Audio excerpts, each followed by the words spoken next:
બનાસકાંઠા દિયોદરના ઓગળ ધરા ઉપર ઠાકોર સમાજનું મહાસંમેલન. તો ઓગળમાં યોજાનાર મહાસંમેલનમાં ઠાકોર સમાજના મહાસંમેલનમાં સામાજિક બંધારણની થશે રચના. તો ઉત્તર ગુજરાતના 27 તાલુકામાંથી ઠાકોર સમાજના લોકો જોડાશે. પાટણ, બનાસકાંઠા, વાવ, થરાદ જિલ્લામાં ઠાકોર સમાજનું નવું બંધારણ રચાશે. તો સામાજિક 16 જેટલા વિવિધ મુદ્દાઓને થશે ચર્ચા અને અમલીકરણ. ઠાકોર સમાજના દિગ્ગજ નેતાઓ, ભાજપ કોંગ્રેસના ધારાસભ્યો આ સંમેલનમાં જોડાશે. ત્યારે આવતીકાલે યોજાનાર ઠાકોર સમાજના બંધારણને લઈને તડામાર તૈયારીઓ શરૂ. તો ઓગળ બાપાની અને સદારામ બાપાની કૃપાથી સમગ્ર ઉત્તર ગુજરાતના ઠાકોર સમાજનું ભવ્યથી ભવ્ય વિશાળ તારીખ 4/1/2026 રવિવારના સવારે 10 વાગે એક સમાજ બંધારણનું અમલીકરણ જઈ રહ્યું છે. ગામે ગામમાં આ 3 મહિનાથી પ્રોગ્રામ ચાલતો હતો.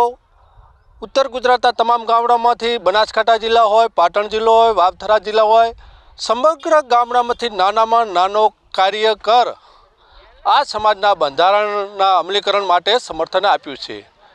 વિશેષ આવતીકાલે સંતો, મંતો, સામાજિક જે વડીલો આગેવાનો છે એમાં સંસદ સભ્ય શ્રી જ્ઞાનીબેન હોય, પૂર્વ સંસદ જગદીશભાઈ ઠાકોર હોય, પૂર્વ ચાલુ સંસદ પાટણના ભરતસિંહ ડાભી હોય અને ધારાસભ્ય કેશાજી ચૌહાણ હોય, અલ્પેશભાઈ ઠાકોર હોય, લવિંગજી ઠાકોર હોય, અમરતજી ઠાકોર હોય અને આપણે તાજેતરમાં મંત્રી શ્રી સ્વરૂપજી હોય, તમામ માજી ધારાસભ્ય બળદેવજી હોય, ચંદનજી હોય, ઉત્તર ગુજરાતના ટોટલ માજી ધારાસભ્યો, સંસદો બધા હાજર રહેવાના છે. મોટી સંખ્યામાં, વિશાળ સંખ્યામાં આ મહાન સંમેલનનો ઇતિહાસ રચવા જઈ રહ્યો છે. આ સમગ્ર સમાજે એક મોટું આયોજન કરેલું છે. અમારી ધારણાને મુજબ કે અહીં 50,000 રૂપિયાની સંખ્યા રહે છે, એની માટે વ્યવસ્થા પણ કરવામાં આવી છે. જમણવારનું પણ વ્યવસ્થા કરવામાં આવી છે, બેઠકની વ્યવસ્થા કરવામાં આવી છે, પાર્કિંગની વ્યવસ્થા કરવામાં આવી.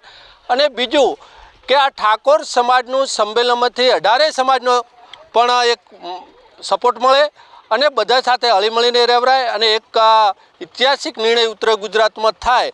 અને જ્યારે આ ભવ્ય આયોજનના ભાગરૂપે એક સમાજનો સારો સંદેશો જાય અને સમાજ આનાથી આર્થિક ખર્ચા, લગ્નના હોય, કોઈ પણ બીજા પ્રસંગના હોય, આ સમાજના બંધારણથી આ કરોડોને પણ અબજો રૂપિયાની જે આર્થિક બોજો મટી જાય છે અને સમાજ આ સમાજના બંધારણથી પાલન કરી અને આવનારા સમયને પેઢીને શિક્ષણ તરફ આગળ વધશે. સાથે સાથે બધા સંગઠનો હોય, શિક્ષણ સંગઠન હોય, સામાજિક સંગઠન હોય, કોઈ પણ સંગઠન, કોઈ પણ ભાજપ, કોંગ્રેસ કોઈ પાર્ટી નથી. માત્ર એક જ ઠાકોર સમાજની નાતે નાનામાં કે મોટામાં કોઈ ભેદભાવ રાખ્યા એક સરખા રહી અને આ સંમેલનને ઉજ્જવળ અને ભવિષ્ય બનાવવાનું છે ને ઇતિહાસ રચવાનો છે. અને બાપા સદારામ અને ઓગળ બાપાની કૃપાથી એક વિશાળ અને તમારા જેવા ટીવી માધ્યમથી એક મોટો પ્રચાર થયો છે એટલે સફળતા મળશે એવો અમને પૂરો વિશ્વાસ છે. આપ પણ અહીં આવ્યા, આપ બધા તમારું પણ હાર્દિક સ્વાગત છે. બોલો સદારામ બાપાની જય. ઓગળજી મહારાજ. દિયોદર તાલુકાના ઓગળધામ, ઓગળજીની થળી ખાતે સમગ્ર બનાસકાંઠા, વાવ, થરાદ અને પાટણ જિલ્લા ઠાકોર સમાજ દ્વારા અહીંયા એક બંધારણ મહાસંમેલન આવતીકાલે સવારે 10 વાગે યોજાવા જઈ રહ્યું છે.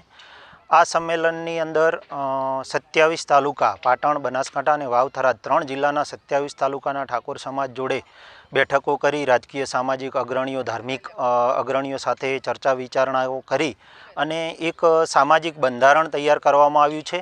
આ બંધારણમાં 16 મુદ્દા નક્કી કરવામાં આવ્યા છે. આ 16 મુદ્દાઓ આવતીકાલે સમગ્ર ઉત્તર ગુજરાતના ઠાકોર સમાજના નેતૃત્વની હાજરીમાં અહીંયાથી રજૂ થવાના છે. અને ઓગળજી મહારાજની સાક્ષીએ આ બંધારણ અહીંથી નક્કી કરવાનું છે.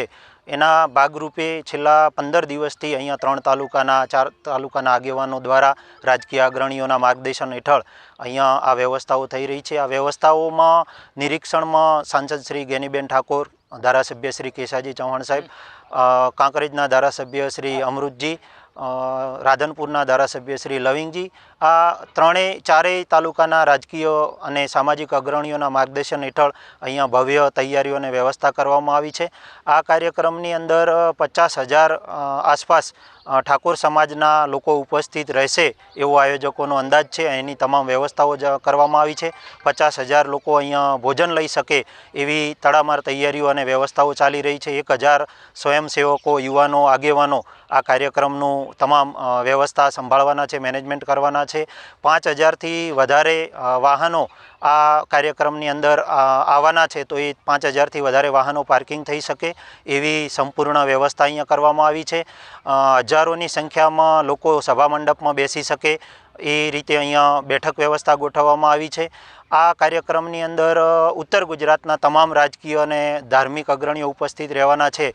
એમાં ઠાકોર સેનાના પ્રદેશ અધ્યક્ષ અને ગાંધીનગરના ધારાસભ્ય શ્રી અલ્પેશભાઈ ઠાકોર સાહેબ, બનાસકાંઠાના સાંસદ શ્રીમતી ગેનીબેન ઠાકોર, દિયોદરના ધારાસભ્ય શ્રી અને ગુજરાત સરકારના પૂર્વ મંત્રી શ્રી કેશાજી ચૌહાણ સાહેબ, કાંકરેજના ધારાસભ્ય અમૃતજી, લવિંગજી ઠાકોર, ચાણસ્માના ધારાસભ્ય દિનેશજી ઠાકોર, પાટણના સાંસદ સભ્ય ભરતસિંહ ડાભી, ગુજરાત સરકારના મંત્રી શ્રી સ્વરૂપજી ઠાકોર, પૂર્વ સાંસદ સભ્ય નટુજી ઠાકોર, પૂર્વ ધારાસભ્ય શ્રી ચંદનજી ઠાકોર, પૂર્વ ધારાસભ્ય શ્રી બળદેવજી ઠાકોર અને આ સિવાય તમામ પૂર્વ ધારાસભ્યો, સાંસદ સભ્યો અને સામાજિક રાજકીય અગ્રણીઓ, તમામ જિલ્લા પંચાયતના પ્રમુખશ્રીઓ, તાલુકા પંચાયતના પ્રમુખશ્રીઓ, સમાજ અને ધાર્મિક સંગઠનો સાથે જોડાયેલા તમામ પ્રમુખશ્રીઓ, તમામ સામાજિક ધાર્મિક સંગઠનો, તમામ સમૂહ લગ્ન સમિતિઓ, તમામ ઉત્તર ગુજરાતના ત્રણેય જિલ્લાના જે 27 તાલુકાઓ છે, આ 27 તાલુકાના તમામ અગ્રણીઓ અહીંયા એક મંચ ઉપર બેસી અને તમામ 27 તાલુકાના પ્રતિનિધિઓ અહીંયા હાજર હશે. સામાજિક અગ્રણીઓ હાજર હશે, યુવાનો હાજર હશે, માતાઓ બહેનો મોટી સંખ્યામાં હાજર હશે, 27 તાલુકાના વડીલો પણ મોટી સંખ્યામાં હાજર હશે. આ તમામની હાજરીમાં આ બંધારણ અહીંથી આવતીકાલે સવારે 10 વાગે કાર્યક્રમ શરૂ થવાનો છે. 10 વાગ્યાથી કરી અને 2-2:30 વાગ્યા સુધી અહીંયા ઓગળજીની પાવન ધરા ઉપર, દિયોદર તાલુકાની ધરતી ઉપર આ મહાસંમેલન અને ઇતિહાસ રચાવા જઈ રહ્યો છે. ત્યારે ઉત્તર ગુજરાતના ઠાકોર સમાજના તમામ લોકોને અહીંયા આયોજક પરિવાર વતી, સમાજ વતી અમે આ કાર્યક્રમમાં જોડાવા માટે, વધારવા માટે, આ ઐતિહાસિક કાર્યક્રમના સાક્ષી બનવા માટે સમાજ વતી હાર્દિક આમંત્રણ આપીએ છીએ. અમારી ઓગળજીની પવિત્ર ધરા પર જ્યારે કાલી 4/1/2026નું ઠાકોર સમાજનું જે સંમેલન આ પવિત્ર ધરા પર જ્યારે એકઠિત થઈ રહ્યું છે, ત્યારે અમારો મુખ્ય મુદ્દો જે કે અમારા સમાજની અંદર કુરિવાજ છે, જેમ કે વ્યસન મુક્તિ, લગ્નની અંદર ખોટા ખર્ચા, લગ્નમાં કે ડીજે મંડપ, આમાં બધાની મોસ્ટ ઓફ બધામાં જેટલા બને એટલા ઓછા ખર્ચા કરી અને સમાજ શિક્ષણ તરફ આગળ વધે એના ભાગરૂપે અમારી હાલની તારીખમાં ફૂલ તડામાર તૈયારીઓ ચાલુ જ છે. ભોજન વ્યવસ્થા હોય, મંડપ હોય, દરેક સ્વયંસેવકોને અલગ અલગ એમની ટીમો બનાવી એમને કામ પણ આપેલું છે. કાલના દિવસે ઓગળજીને અમે પ્રાર્થના કરીએ કે અમારો આ જે કંઈ કાર્યક્રમ છે એ હેમખેમ પૂરો થાય, અમારા કાર્યક્રમનું બીજી પણ સમાજ અનુકરણ કરે અને ભવિષ્યની અંદર બીજી સમાજ પણ આવડું મોટું સંમેલન કરી અને એમનામાંથી પણ આવા કુરિવાજો દૂર કરી અને એ પણ શિક્ષણ થકી આગળ વધે એવી અમારી પૂર્વ તૈયારીઓ છે.